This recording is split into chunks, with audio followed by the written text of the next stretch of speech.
Bom dia, boa tarde, boa noite. Em Foco está no ar, recebendo hoje o professor, o meu, o seu, o nosso professor, Fernando Cavalcante, que é uma alegria te receber aqui. Davi, a alegria é minha, uma honra muito grande estar no seu programa, estar aqui na TV Zoom. É sempre bom estar aqui para a gente conversar com os amigos. O Fernando foi seu professor? Foi meu professor. Foi professor de todo mundo em Friburgo. Uma galera, né? Uma galera grande. Afinal de contas, foram quase 40 anos de magistério. 4 gerações. 4 gerações, com certeza. 4 gerações. E você começou muito novo? Comecei realmente, antes de me formar na faculdade, eu já estava lecionando. E isso, para mim, é muito gratificante, porque eu me identifiquei com a profissão de professor, né? Aquela coisa que você se identifica com uma profissão. Eu disse assim, eu sou professor, eu quero ser professor.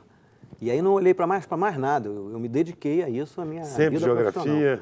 Geografia e meio ambiente, né? No início, assim, os 15 primeiros anos foram geografia e depois foi geografia, meio ambiente. Aí eu também me formei, me especializei em engenharia ambiental. Mas sempre com um olhar de geografia social, né? Que já era vanguarda para a época, né? Sempre. E a geografia traz dentro dela, queira ou não queira, a junção do meio ambiente com a sociedade. Então, quando a gente fez aquela leitura de meio ambiente, de gestão ambiental, o fato de eu ser geógrafo ajudou um bocado a entender essa interação entre sociedade e natureza e o que a gente faz a partir daí, né? Então, já vou te perguntar assim na bucha, porque eu não consigo entender o que mudou da Eco 92 para cá. Olha, mudou primeiro, e eu estive estudando isso agora há pouco tempo, porque da Eco 92 para cá, a população e as novas gerações passaram a ter uma consciência muito clara do perigo que o planeta passa. Mas isso não correspondeu a atitudes e comportamentos coerentes com essa consciência, né? Se eu tenho consciência de que se eu continuar andando por aqui nesse caminho eu vou cair num abismo, normalmente eu tenho que parar a caminhada, tenho que buscar um outro caminho. A realidade é que a humanidade olhou para o tamanho do problema, eu acho que ela disse, o problema é muito grande, vamos fazer uma festa enquanto tudo não acaba. E nós estamos no meio da festa. Na realidade, não houve grandes mudanças, que a gente possa dizer que houve mudanças substanciais. Mas, nesse momento, a gente tem toda a tecnologia para superar a crise ambiental. O momento é otimista, não é pessimista. Apesar da população ainda estar com comportamentos mais próximos do século XX, a tecnologia que a gente tem disponível já é uma tecnologia para superar os problemas ambientais. Nós só não mudamos essa tecnologia porque é difícil você desligar, por exemplo, a indústria do petróleo, que é responsável pela mudança climática, uma das maiores responsáveis pela crise ambiental é a indústria do petróleo. Por outro lado, numa cidade como Friburgo, que passou pela maior tragédia climática, né, ocorrida no Brasil, é lamentável que um centro de meio ambiente, como era o que Paulo Azevedo deixou no seu governo, né, de educação ambiental, tenha sido destruído e esquecido. Esquecido. Né? E olha, há de se fazer justiça que aquele centro de educação ambiental foi inédito no Brasil. Foi o primeiro centro de educação ambiental construído dentro de um aterro sanitário. Nos anos 90. Nos anos 90. E a gente trazia gente para dentro lá do Centro de Educação Ambiental, às vezes para palestras, seminários, e a gente sempre começava dizendo que vocês estão no aterro. E muitas vezes as pessoas não acreditavam, mas isso aqui é um aterro? Aí a gente tinha que levar lá, para olhar lá para cima, para ver os urubus. Eles iam entender que aquilo é um aterro. É um aterro de excelente qualidade. Friburgo, inclusive nessa área de gestão de resíduos sólidos, por causa da EBMA, do Centro de Educação Ambiental, sempre foi um destaque no Estado, até 2011. 2011, a catástrofe levou o Centro de Educação Ambiental e aí, infelizmente, o governo que veio depois, embora tenha verbas, né, para isso, ele não reconstruiu. E aí nós temos uma série de problemas. Quer ver um problema? Zika e dengue. O nome do Zika e o nome de dengue é lixo. É lixo em local inadequado, que acumula água. Então, quando você tem uma epidemia de dengue, é sinal que você tem uma falta de educação ambiental. Né? O mosquito não é inteligente. A gente não luta contra o mosquito.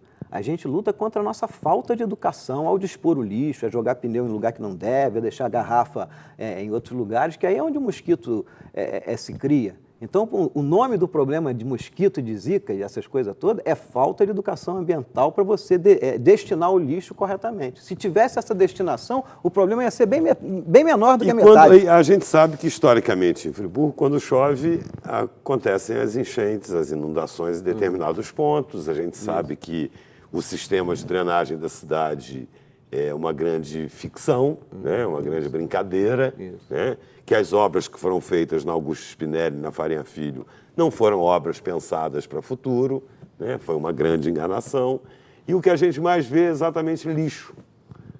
E aqui nós temos um problema. Como a cidade é uma cidade montanhosa, existe uma coisa chamada lei da gravidade. Todo lixo vem escorrendo, escorrendo, escorrendo até cair dentro de algum rio. E se ele cair dentro de algum rio, vai dar problema. Quer ver? Eu vou te dizer um exemplo agora desse mês de novembro. A cabeça d'água que caiu em Teodoro, em Muri.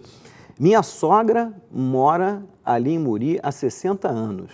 Já passou por várias enchentes. Nunca ela teve a casa inundada. Dessa vez ela teve. Mas por que ela teve? Porque a gente tem uma ocupação de construções novas ali perto do rio, principalmente ali na área de Teodoro, Debossan, e essas construções vão jogando material de construção para dentro do rio. Nossa, então, né? aí o que acontece? O nível do rio vai subindo. De repente você tem ali um palmo que era rio e agora não é mais rio, é entulho de obra. Então aquele rio vai crescendo. Aí quando ele extravasa para dentro da tua varanda. Bom, mas ele nunca veio para dentro da minha varanda. É que antigamente o rio tinha 1,5 metro de profundidade, agora ele só tem meio metro. 1 metro é entulho que a população vai jogando, vai acumulando ali, o rio vai ficando mais raso, quando enche, aí ele entra dentro da tua casa. Sim. E traz geladeira, fogão, cama, traz pneu. E leva. E leva. E vai fazendo esse quando ciclo. não levam vidas, né? Ainda bem que dessa vez Exatamente. não levou vida. Agora, o povo também é muito folclórico, né, Davi? Você precisa ver o folclore que criaram lá em Muri, dizendo que a represa estourou. Aliás, a gente tem mania de estourar a represa, né? Aí dessa vez foi a represa de Debossan, que tinha uma grade amarela, que segurou os troncos. Aí eu fui lá para procurar primeiro a grade amarela, porque aquela grade daquele tamanho... Não seguraria de jeito nenhum. Segundo, aquela água do Debossan tinha que passar por baixo da estrada, ali perto até da trilha do Araçari. Né? Aquilo tinha que estar estragado, a estrada tinha que ter ido embora, ou pelo menos aquela ponte estava variada. Não tinha nada. Então o povo também inventa uma quantidade de coisas. E aí, em vez de estar preocupado em fazer uma campanha para não jogar lixo, está preocupado em arranjar uma empresa que pague os prejuízos dele. Na realidade, toda essa história da represa de Debossan era uma tentativa de jogar a culpa na água de Nova Friburgo para pagar o prejuízo de cada um. Mas me surpreendeu o Muri também nesses 56 anos de vida. Eu fui criado aqui desde muito pequeno, eu nunca tinha visto esse ocorrido em Muri. Né? É que cabeça d'água é feita uma roleta russa. Ela vai cair em algum lugar, a gente nunca sabe onde é que cai. E muitas vezes cai numa área rural, distante, que a gente não tem a menor noção. No seu caso foi na casa da sogra. Foi lá, minha sogra ainda mora ali perto da churrascaria ali, né? Mas foi lá em cima, tanto que caiu também para o lado do Macaé. Também houve alguns problemas ali para o lado de Macaé de cima, que foi bem ali naquele... Ali é o que? Alto 50? Não, ali é Teodoro mesmo. Teodoro e a Pedra do Faraó, que é onde tem a nascente do Macaé, foi por ali por cima que se estabeleceu essa cabeça d'água. Mas foi dali para cá, para Friburgo, né? Não foi dali para Cachoeira de Macacu. Foi dali para aí deu estrago ali, né, em Muri. Com certeza. Fernando, o magistério, você se aposentou. Como é que é um professor que durante 40 anos se dedicou da forma que você se dedicava ao ofício, né? Isso. Você se dedicava aos alunos, às escolas, aos sempre projetos. Gostei muito. Gosto até hoje de sala de aula. Criei consciência. Vivi vários momentos da escola no Brasil, né? E agora, nesse final, quando eu me aposentei, eu estava vivendo já um momento diferenciado, gozado, né? Não só da escola enquanto escola, mas também dos alunos. As gerações vão se sucedendo e vão vindo jovens diferentes, né, ao longo. E é interessantíssimo quando você recebe uma turma e percebe, opa, essa turma aí não é igual às outras que eu vinha recebendo. Ela tem olhares diferentes, valores diferentes. E uma das coisas que me chamou a atenção é que nessas últimas turmas, eu me aposentei em 2013, começaram a ter uma intimidade muito maior com a tecnologia do que com o meio ambiente. Então, por exemplo, lá no Colégio Anchieta, eu todo ano chamava a galera para subir o Morro da Cruz. Quando eu dizia, vamos subir o Morro da Cruz, eles já estavam lá na cruz e eu ainda estava subindo. Peraí, aquela coisa toda. Nos 2 últimos anos eu tive dificuldade. Né? Eles não queriam mais. Eles interpretavam aquilo como um programa de índio. Vai subir o morro, professor? Pô, pelo amor de Deus, não tem coisa melhor para fazer, não. Interessante, né? Porque a grande onda da vida deles não era entrar numa trilha, subir um morro. A grande onda da vida deles era ficar ali em frente à telinha, fazendo aquelas coisas que eles fazem, se comunicando, jogando, blá, blá, blá. É a rede social. Então, a tecnologia hipnotiza, nesse momento, todo mundo, né? Então a galera está mais para tecnologia do que para fazer uma trilha, do que muitas vezes até para ir uma cachoeira, uma coisa assim. Mas a tecnologia tem sido e é potencialmente uma ferramenta maravilhosa para a educação formal. Com certeza. Só que ela chega por último na educação. Sim. Você pega uma foto de uma sala de aula há 100 anos e pega uma foto de uma sala de aula hoje, pouca coisa mudou. Sim. O quadro que era preto ficou branco. Exato, só. Agora você pega uma fotografia de um hospital, de uma UTI de um hospital há 100 anos atrás e pega outra. Hoje é outra coisa. Eu vou pedir licença, a gente volta a falar sobre essa questão da educação, dos desafios, né? E voltamos em instantes com o Enfoco.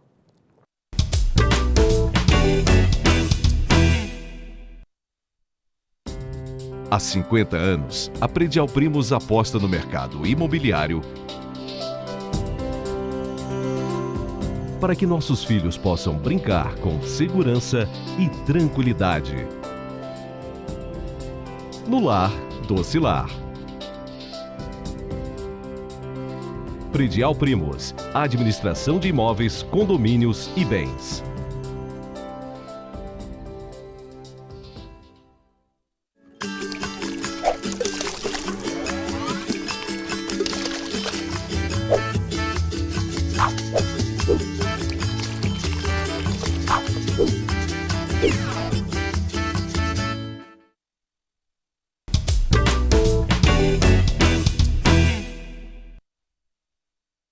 Estamos de volta com o Enfoco, entrevistando hoje o professor Fernando Cavalcante. Fernando, a gente falava sobre os desafios da educação, né?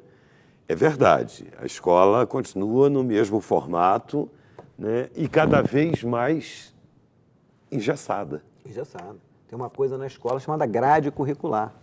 E tem um monte de defensoras da grade curricular. É grade, então grade já é um termo que você percebe que você está preso, é grade.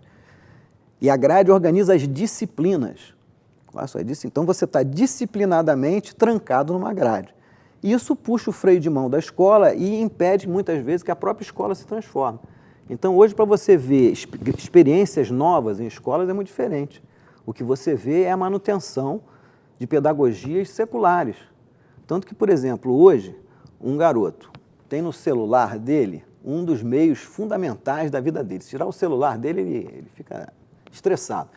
E o celular dele, se for um celular médio para vagabundo, que só tem 4 GB de memória, ele ali dentro daquele celular, ele sabe que ele pode botar todos os livros do curso fundamental, todos os livros do ensino médio e todos os livros da faculdade que ele ainda não fez.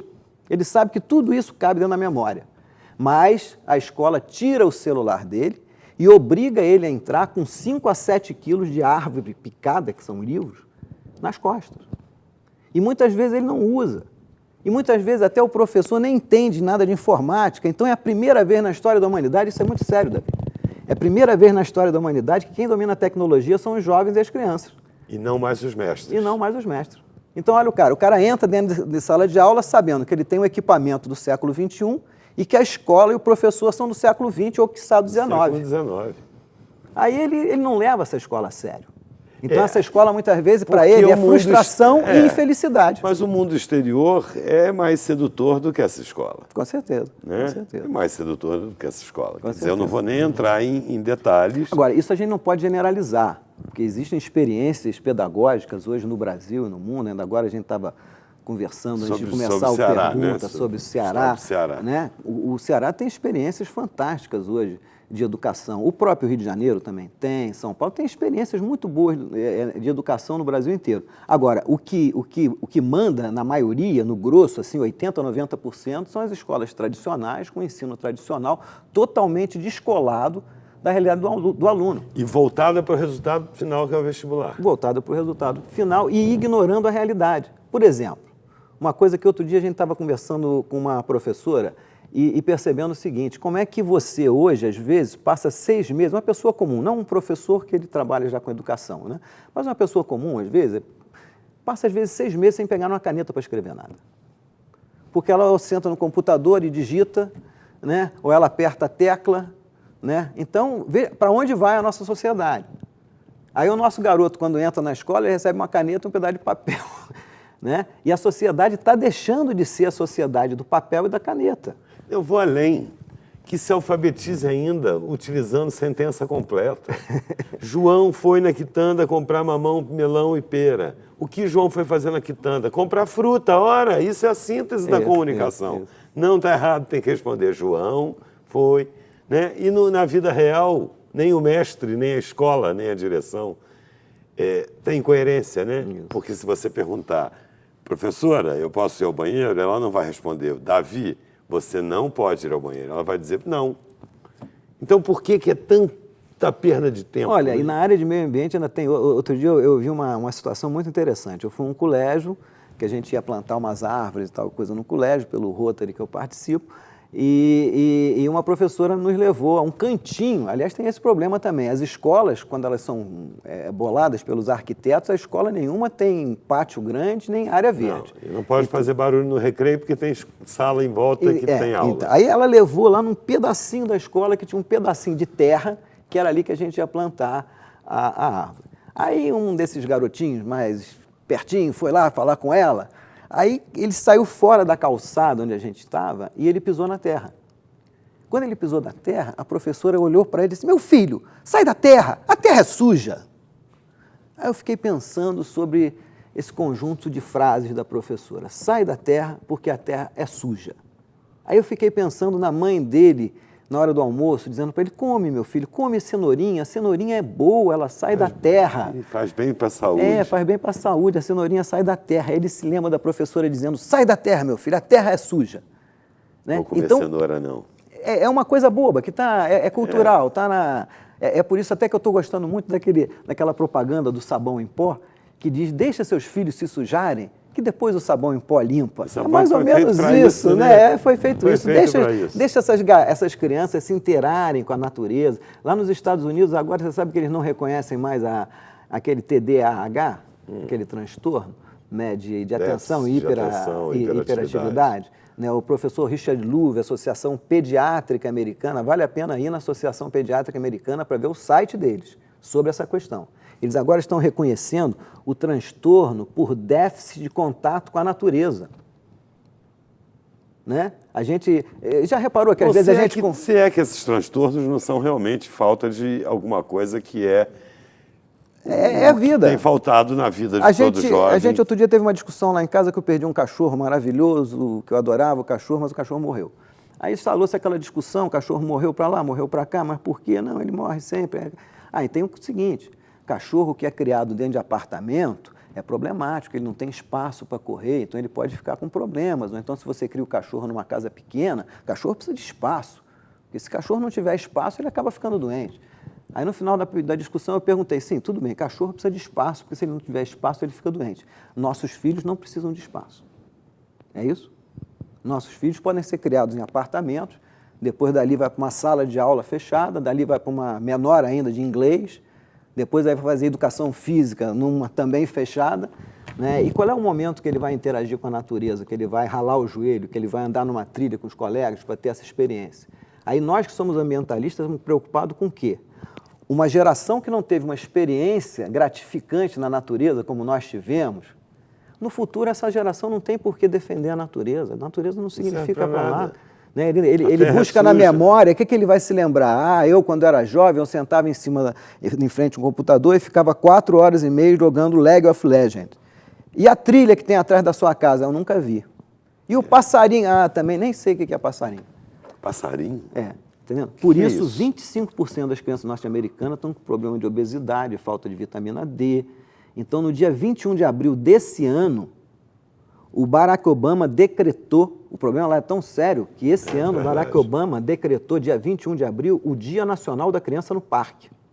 E para resolver o problema do déficit de contato com a natureza, sabe o que os médicos nos Estados Unidos estão fazendo? Os pediatras. E isso aí vale a pena você ir na internet, busca para ver se eu estou falando besteira aqui. Eles estão com park prescription. Eles estão prescrevendo para os pais 3 horas de parque por semana. E aí na receita vem um lugar onde o chefe do parque vai assinar, porque os Estados Unidos é muito organizado, né? Então o chefe do parque vai assinar dizendo, não, seu filho realmente esteve aqui 3 horas essa semana. Com 6 meses, os transtornos todos desse garoto estão resolvidos. Né? Porque ele pode se expandir, ele tem contato físico com a natureza, ele vai olhar uma série de coisas, ele vai ter um monte de incentivos, né? A ele se interagir com aquela natureza, modifica a saúde Mas dele. com tudo isso você é favorável à utilização da tecnologia em favor da educação. A tecnologia não dá para a gente dispensar. Né? Não, isso é impossível você dizer assim, não quero tecnologia. Você tem que saber utilizá-la adaptar. como ferramenta. É uma ferramenta, exatamente. Então, o que eu estou fazendo depois que eu me aposentei? Né? Em vez de eu voltar para a sala de aula, eu fui para a tecnologia para fazer o que a gente precisa, trazer a tecnologia para a sala de aula. Mas é preciso que alguém vá lá e diga, olha, eu preciso da tecnologia para fazer isso dentro da sala de aula.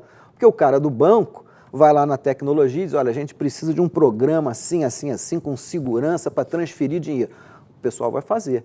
Mas será que a educação e a natureza têm demandado da universidade equipamentos tecnológicos para resolver os problemas da escola? Em alguns lugares, sim. Recife, Porto Digital do Recife. Sim. Tem uma experiência fantástica lá, que eles chegaram a hoje, Olimpíada de Jogos Estudantis, que está pelo Nordeste todo. É a galera jogando tecnologia, mas o objeto ali não é um jogo, não é procurar Pokémon. Não, é um estudo. É um estudo. Entendendo? Então ele vai brincar, mas toda aquela brincadeira está focada em física, em matemática, em geografia, em história, e eles vão vendo quem é que se destaca. E por que nisso tudo. tanta resistência às mudanças, Fernando? É porque a escola às vezes não para, né? A escola vive eu já digo que a escola vive de 4 bimestres. A gente aplica uma prova por bimestre, já tem que aplicar outra no outro bimestre, quando vê o ano já acabou e você não fez nada. Você só reproduziu aquilo que você fez ano passado, ano retrasado, etc. Só corrigiu prova. Que é a fala que vocês mais têm. Então, por exemplo, nessa experiência que a gente tem em Recife, eles pegam todos os alunos do ensino médio, colocam numa espécie até de um ginásio, uma sala enorme. E os alunos vão se organizando em carteiras múltiplas, né, flexíveis, por interesses. Então, às vezes, vem 2 alunos do 3º ano, 1 do 1º e 5 do 2º, que resolvem fazer um robô. Vamos fazer um robozinho? Vamos fazer um robozinho. Aí eles vão fazer um robozinho. Mas aí eles começam a discutir, eles percebem que eles não sabem uma série de coisas. Aí eles chamam o professor. E o professor fica dentro do ginásio andando para lá e para cá, à disposição do aluno. Mas não é muito parecido com o que pretendem fazer com o ensino médio? De permitir que o aluno opte por uma área? Permitir que o seu conhecimento fique voltado para o setor? O problema é o seguinte, eu sei até as pessoas que estão fazendo essa proposta são pessoas assim interessantes, que vêm do site do Porvir, vêm do Inovare, vêm da Fundação Jorge Paulo Lemann, pessoas assim muito gabaritadas. Só que eu acho que eles estão querendo propor essa mudança num momento que politicamente falta legitimidade. Então, por exemplo, muita gente que até gosta daquelas ideias fica contra, não por causa das ideias, pelo momento político. Um momento político. Um presidente sem muita legitimidade, com um ministério meio problemático, etc., não é um momento adequado para você trazer essas ideias. As ideias não são tão ruins, não. Tá? Mas me faz lembrar a minha época, em que a gente fazia uma opção, análises clínicas, análises químicas, desenho industrial. E tinha o pessoal da Humanas. E tinha Humanas, então, não é? Exatamente. Você não tem nada diferente nisso. Não, até hoje em dia até muito mais interessante você ter essas propostas. Por exemplo, tem o Zé Pacheco, que estava até no Brasil agora há pouco tempo, que é um pedagogo, um professor de Portugal, Sei. que tem a Escola da Ponte. Né? Uma que escola, um modelo novo, que está sendo estudado pelo mundo todo, um modelo não seriado, um modelo extremamente flexível, que trabalha com a felicidade, porque o aprender é uma felicidade. Se não for uma felicidade, é melhor não aprender, porque não vai servir para nada, você não vai aprender nada. A descoberta, você quando descobre alguma coisa, você fica Tem feliz, que ser um você chama né? o pai, descobri uma coisa. Maravilhamento. Né? A escola tirou isso. Se não tem você tem que devolver isso. Exatamente. Agora, você devolve isso com aquilo que a criançada quer. É tecnologia. Você pega, por exemplo, eu vi na internet uma experiência fantástica de alunos aprendendo... Que você vai contar no próximo bloco, porque eu vou chamar o comercial, que nós já estouramos o tempo. Em Foco volta em instantes.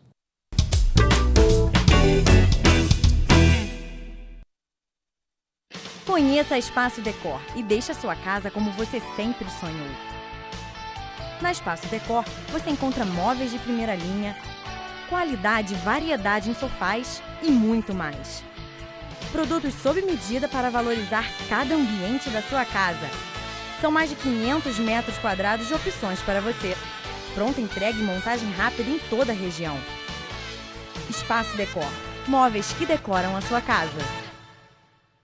Para baixar o aplicativo da TV Zoom, entre na Google Play se o seu dispositivo for Android ou na App Store se você estiver usando o iOS. No campo de busca, digite TV Zoom e ache o nosso ícone. Clique no botão para baixar e aguarde a instalação. Pronto! O seu aplicativo TV Zoom já está pronto para você usar. Abra o aplicativo e veja o ícone ao vivo. Clicando nele, você assiste a nossa programação em tempo real, em qualquer lugar, 24 horas por dia. No ícone Vídeos, você assiste matérias do Zoom TV Jornal e programas exibidos durante a semana. Em Notícias, você confere informações sobre o mundo, Brasil e Nova Friburgo. E no botão Envie, você pode nos enviar fotos e vídeos diretamente do seu celular ou tablet. Baixe agora e descubra muito mais opções no seu aplicativo TV Zoom.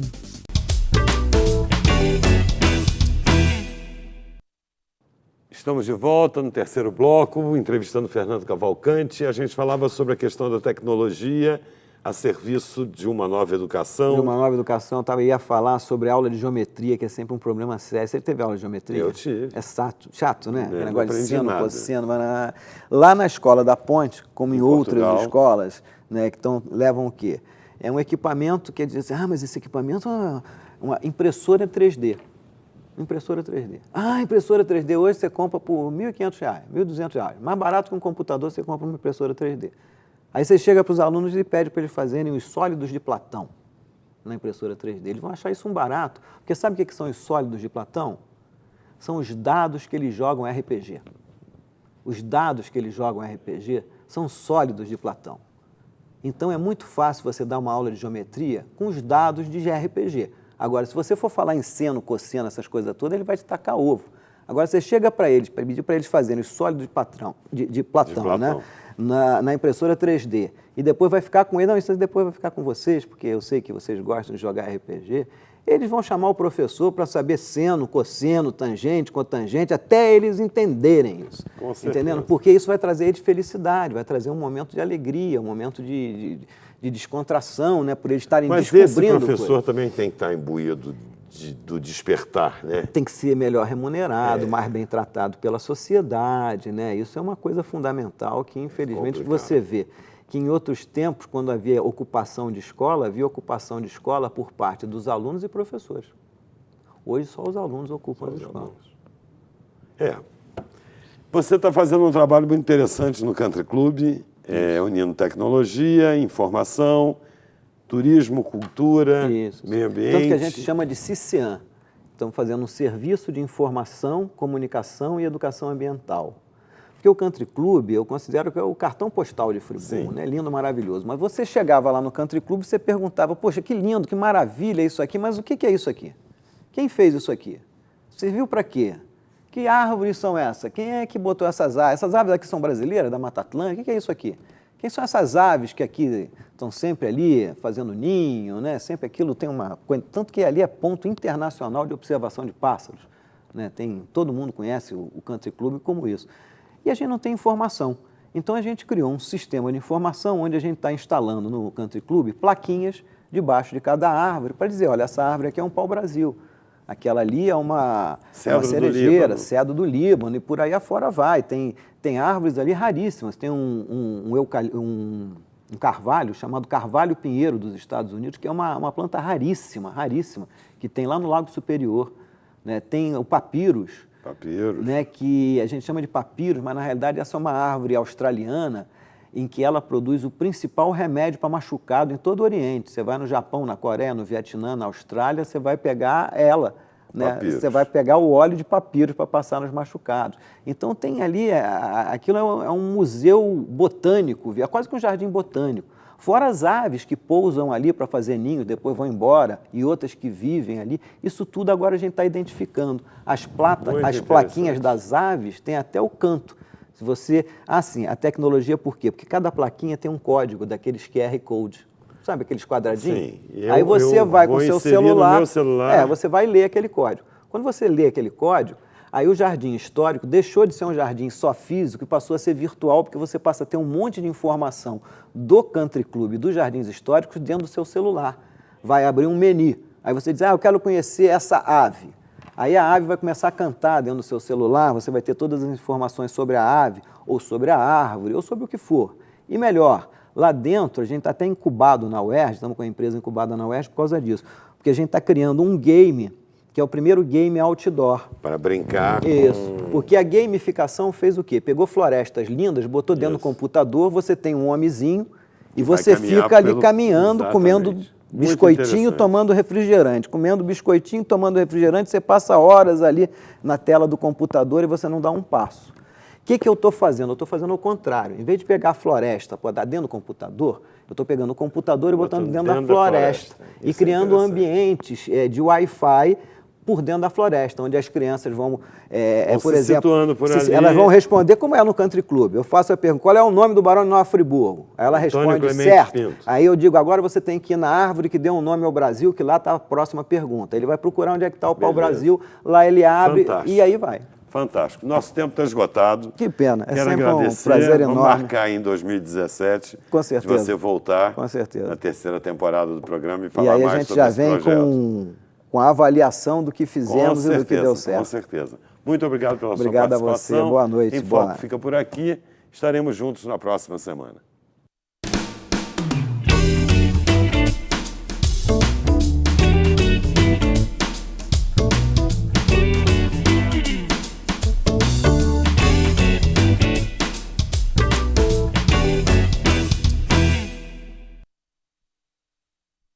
Este e outros programas você assiste no aplicativo TV Zoom.